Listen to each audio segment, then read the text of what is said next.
Hello Patreon supporters, just wanted to give you guys a bit of an update because for a while there I couldn't play anything on PS3, which by proxy meant I couldn't play anything on PS1 because Sony, even though the platform was long dead, apparently decided it was important to upgrade their HDCP on their console. So I went from having a thing that I could record with an Elgato because I had a setup that would just ignore the HDCP to a setup that would not do that.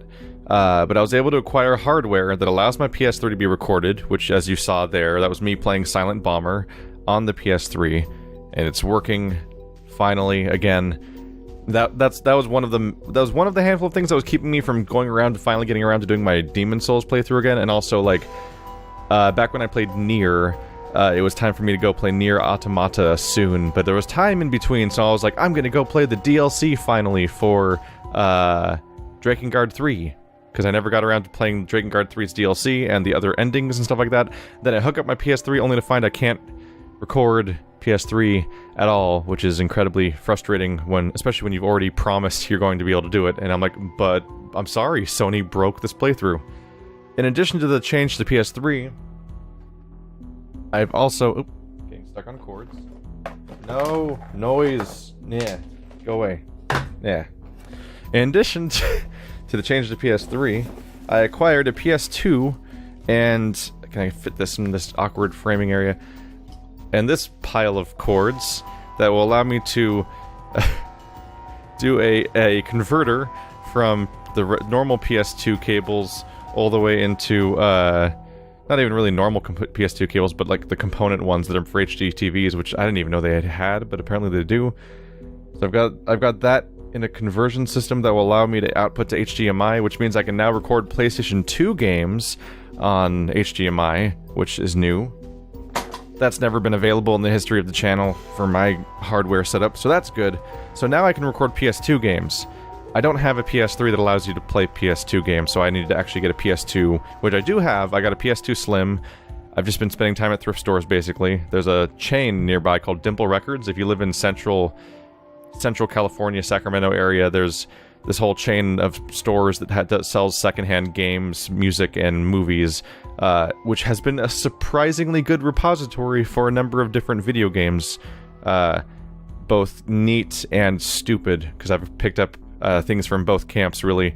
So I thought we'd spend a video running through my current PS1 and PS2 collection, both of which are not great, one of which is significantly larger than the other one, and it's basically a series of games I've picked up on the cheap over the years while browsing thrift stores and stuff like that, because while I did have a proper PS1 and PS2 collection as a kid, I was a kid, so I didn't have a lot of control over my belongings and stuff like that. So if my parents saw me moving on to the new consoles and not really touching the old ones as much, they would pretty much sort of garage sale the other ones off, or like gift them to friends' children or something. So I don't have any of my original PS1 or PS2 collection. This has been the stuff I picked up along the way, and I thought it might be stuff that you guys might be interested in from a perspective of like Patreon nominations and stuff like that, things that you might consider doing. This whole thing works way better if you nominate something I already own, or something that is available via digital download. So like if it's a game that's on the PlayStation Network store on the PS4 or the PS3, for example, then I can acquire it that way and it's literally no problem. But if it's something that's only available in disc form, it's not easy for me to acquire it quickly, and often incredibly expensive for me to acquire it at all, when it comes to like the narrow time window of the nomination to acquisition process. Some of you immediately respond thinking in terms of PO boxes. We'll have news for that coming soon. Andrew actually opened a PO box, so I'm gonna go this upcoming week. I'm gonna add my name to it for easy communication, and then I'll probably have an announcement video in the next week or so about a PO box. I don't know if that'll be a long-term thing or not, and sending me a game does not automatically guarantee that said game will be automatically definitely played. In many cases, the people's capacity for sending things is significantly greater than my capacity for being able to play them all in the first place and stuff like that, but like it becomes an option at the very least.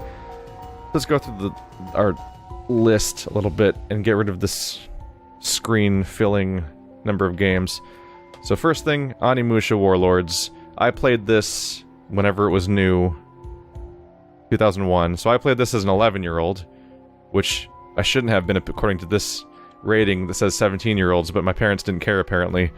Not very smart people say that Neo has more to do with this game than Dark Souls, and those people are fascinating and should be studied for science, but they're wrong.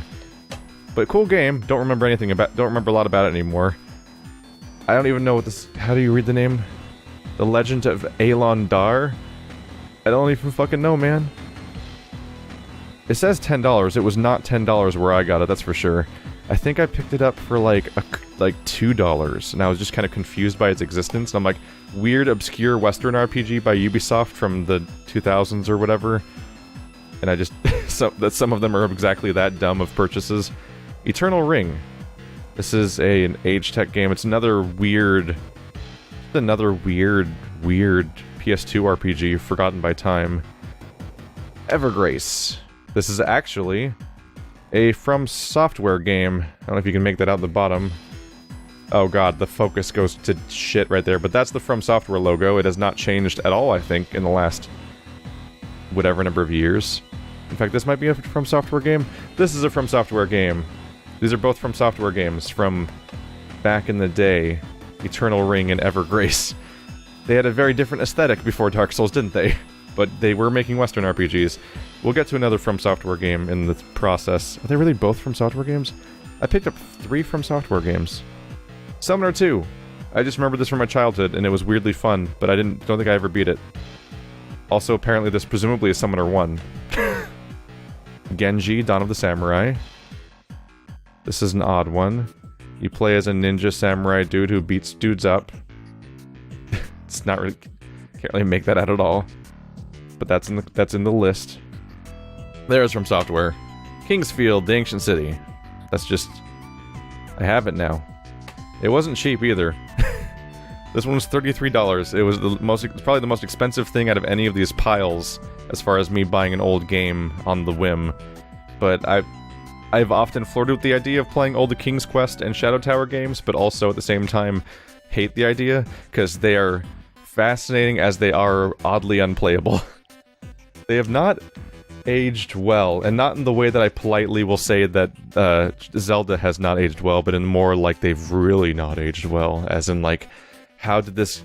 You put it on a controller that had 2 joysticks, and boy did you refuse to acknowledge that in a first-person game. Alright, Silent Hill. It's Silent Hill. You know what that is already. I also I actually have been acquiring the Silent Hill games over time. What the heck? It's like... Wait, is the manual smaller than the case? Oh, that went past the little tooth thing. I was like, why is it sticking out that way? I have Silent Hill 1 on PS1. I have Silent Hill 2 and 4 on the Xbox, the original Xbox. I can't call it the Xbox One anymore because Microsoft is stupid and doesn't know how to name things, and called something else the Xbox One, and then the Xbox One X, and oh my goodness, that's real. I'm trying to acquire all the Silent Hill games. At some point I'm sure I'll find 3. I have 1, 2, and 4 right now. Unfortunately, 2 and 4 are on Xbox, which means I don't really have a setup for recording it yet, but that might just be one more adapter away from being made possible. Also, I need to get an Xbox. Or check how compatible they are with the 360, but I think 360 compatibility with Xbox original games is really iffy, so I would be happier to acquire an Xbox for myself instead. GTA! The original GTA, I found it at a thrift store called U-Turn for Jesus. I don't know if they understood what they were selling. It was with the music. But that's Grand Theft Auto, the original Grand Theft Auto. It was sold next to a bunch of albums of, you know, actual music. And it was at a place that has Jesus in the title. And it's Grand Theft Auto. I just enjoy that story. Loaded. This is one of those top-down shooter co-op games like Smash TV. And it fancied itself bloody and brutal because it's gargantuan splatters of destroyed bodies everywhere. It's a dumb game. War Jets. I don't know what that is. I don't even know how I got it. How the fuck did I get this? Did I buy this? Why would I buy this? I think you play as tanks and jets and stuff. It's a war game. It's a 3DO game. That's all they made was weird war games, Army Men 3D and stuff. Cool Borders 2. I think this was $1. I think it was literally $1. Star Wars Rebel Assault. I've got a collection of Star Wars games because it was like, I don't know what it was, but there was a story there, and I didn't know what that story was. But we walked by a garage sale, and the garage sale had a collection of video games for sale, but all of the games for PS1 were all Star Wars games, and I'm like, did this guy have a collection? Did he die? Or is like somebody forcing him to sell his collection? Like, is this like a 40-year-old version style, like, obsession that the girlfriend's forcing him out of? Or like, did he die and they're selling his collection or something? Because like, it wasn't even expensive, but there I have it. It's 2 discs, I guess? I don't even know what I got. Like, I don't understand what I'm holding, but I'm like, I didn't want to pass it up for some reason. Too extreme. Some of these dumb sports games I only picked up on a whim of like, it was like $2, and I was like, it'd be kind of funny to play this with Andrew probably at some point. Road Rash for the PS1. There's another one of the Star Wars games, Demolition. I had that as a kid actually, and I liked it a lot. It's Twisted Metal, but with Star Wars vehicles. Jet Moto 2. For some reason, they're jet skis that fly, I'm not really sure why. The Die Hard trilogy, which is technically... some of these things don't have fronts. What is this game? Battleberg Castle Chaos. Cannons and catapults collide. I think it might be a catapult tactics game. I've never looked into it, but I looked at its title. It was next... It's like... This is like actually like a... Seems like a really clean copy. The disc is like untouched. Everything about the manual and the glass... Not the glass, the... What are they called? Jewel cases or something? Everything about this is weirdly pristine and clean and new feeling, which is weird because it's an old-ass game. I might have never been opened when I got it. But I'm like, I look at its title, I'm like, what the hell is this? It looks like I ordered it online from a collector, but I got it at a thrift store. Fear Effect! One of the original cel-shaded games, or one of the oldest cel-shaded games. One of the first games that were like, we were in that margin of like, games were getting just high-detailed enough in 3D. Well, it's one of the it's early 3D anyway, but like, it's a weird contradiction where it's like, back then all video games kind of looked like cel-shaded, but this one was like deliberately cel-shaded, I guess. It's got like Resident Evil camera angles and stuff like that, but it's all cartoonish and silly. And Harry Potter and the Sorcerer's Stone, apparently. I have a weird set of games here. And we saw Silent Bomber already. This is one I went out of my way to get. Unfortunately, its goddamn its gem case is cracked, and that pisses me off. Because I read this one online. A lot of these are thrift store nightmares that I just found their way into me. Found their way into my collection. But this thing is something I specifically wanted, along with like Jet Force Gemini and stuff like that. Chamber of Secrets. Prisoner of Azkaban. That's a PS2 game. It's just with the PS1 games because it's in the gem case. I'm gonna put that over there. I don't know why I have so many of these. The original Jet Moto. I don't know if anyone cares about this franchise, but as a kid I loved it, and so I thought it fit to get more of it. What the fuck is this? Martian Gothic. Look at that cool-ass cover for a PS1 game. And it's being marred by a... I need to remove all these stickers, but like carefully, because doing it by hand just leads to like ruining the cover. Appears to be some kind of... You're not gonna be able to make it out anyway. Seems to be some kind of really brown shooter thing, like a third-person suspense horror. Some kind of horror game. Back in the era where that was more common, with like the Resident Evils and the Silent Hills and the Parasite Eves and birthday games. Metal Gear Solid, also a 2-disc game. These always threw me off. I never encountered a 2-disc game when I was a PS1 player, but I have 3 of them now. Fear Effect, this game, and Star Wars Assault, apparently. Rebel Assault 2. Nightmare Creatures, some kind of horror game. Ridge Racer, I'm convinced this level has 1 map. Shadow Man. Also don't know shit about this game. Some kind of weird, macabre fighting thing. Shadow Tower, may it live on in infamy. And that playthrough that's very dead.